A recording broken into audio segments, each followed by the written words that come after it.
Welcome back, Canonites. In the last two Halo Reach Primer videos, we covered the weapons and vehicles of the UNSC and Covenant. However, there's one more piece of ordnance at a player's disposal, and that's armor abilities. An evolution of Halo 3's equipment, which were single-use items that players could pick up during play, armor abilities are reusable abilities that players can spawn with via Halo Reach's then new loadout system. After use, the ability would need to recharge. Further distinguishing them from equipment, armor abilities are not dropped like weapons or grenades when a player dies. In the campaign, abilities can regularly be swapped out to meet mission needs at the player's leisure. In Canon, each armor ability works via a small device attached to the lower back area on a user's armor, be they Covenant or UNSC, with the exception of the Jetpack, obviously. Today, we'll dive into each armor ability that you'll have at your disposal, how they're used, and how the Covenant will use them against you. Starting things off is one of the most infamous of Reach's armor abilities, Sprint. In-game, this allows the player to run at an increased speed for about 4 seconds. In Canon, this ability was developed by Noble team member Cat B320, callsign Noble 2.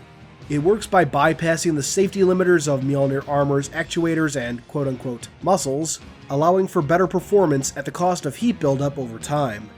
Basically, while in-game it lets a Spartan run, in-universe it allows them to temporarily overclock Mjolnir to move even faster than their armor would normally allow. In-game, Sprint is exclusively used by Spartans and will be the default armor ability one spawns with in most cases. The Series 8 single-operator lift apparatus, known as the Portable Jump Jet or simply Jetpack, is a powerful jet engine that can lift operators through the air with great maneuverability. Manufactured by Lethbridge Industrial, the Jetpack is powerful enough to lift even a Spartan in their half-ton Mjolnir armor. Early engagements with the Covenant in dense urban environments revealed the value of the Series 8 Sola and similar jump jet systems, and they would continue to find use throughout the war. Instances include use by a Spartan 3 during the defense of Meridian in 2549, or Tom A293, the former Noble 6, using one to fly into a Covenant gravlift and deliver a nuclear bomb into the heart of a Covenant ship. On the Covenant side of things is the Thruster Pack, primarily used by elite Rangers. Functionally, it is identical to the Series 8 Sola, at least in terms of gameplay. The Type 27 responsive holographic form emitter, often referred to simply as the hologram, is a technology originally created by the Covenant but reverse engineered by the UNSC and manufactured for use by Spartans by the Materials Group. The module creates a fully detailed holographic decoy of the user, which can last for up to 10 seconds. Upon creation, the hologram will walk in a straight line to a user-designated location, at which point it will stop and fade away when shot at, or after its duration is up, or if another hologram is deployed. Among the Covenant, the ability is primarily seen used by high-ranking skirmishers. The Type 3 Refraction Dissonance Modifier / Camouflage, also known as Active Camouflage or Active Camo, is a Covenant technology that the Office of Naval Intelligence deemed essential early on in the war. Breakthroughs in reverse engineering led to an ad hoc compatibility with UNSC armor and BDUs, notably with Spartan Mjolnir armor.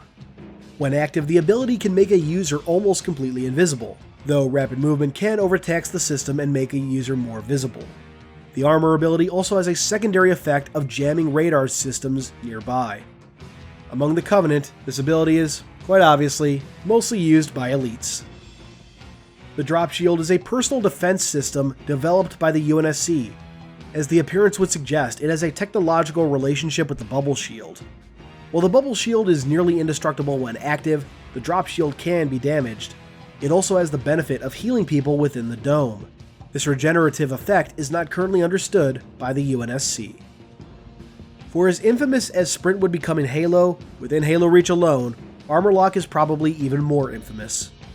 Armor Lock, not to be confused with Mjolnir's ability to lock up its armor to protect its user, works by enveloping a user in a powerful energy shield. When active, the user is virtually indestructible, but also completely immobile. The armor ability used by the UNSC is an early prototype reverse engineered from Covenant gear. In Halo Reach, the ability is most commonly used by normally shieldless brutes. Finally, we have Evade, a purely Covenant armor ability that is unavailable to players in Halo Reach's campaign and used exclusively by elites. From an in-universe perspective, little is known about this ability.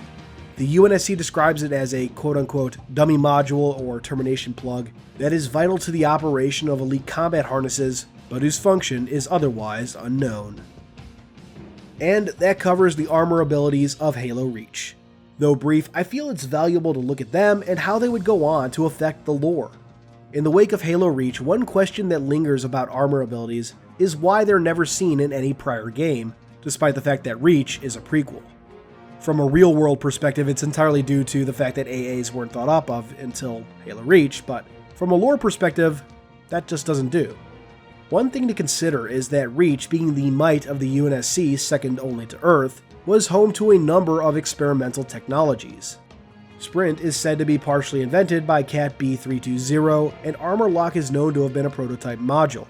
It very well could be that certain technologies such as the aforementioned two were lost when Reach finally fell. On the other hand, we generally don't need an explanation for why the Hornet suddenly shows up in Halo 3 or why the assault rifle disappeared between Halo CE and Halo 3. The bubble shield first appears in Halo 3, but since its introduction, we've seen the technology make appearances in media set before the fall of Reach. The Series 8 Jetpack has also been seen and mentioned in settings before Halo Reach. So sometimes certain technologies exist in the universe at large, but simply aren't seen over the course of a particular game or story.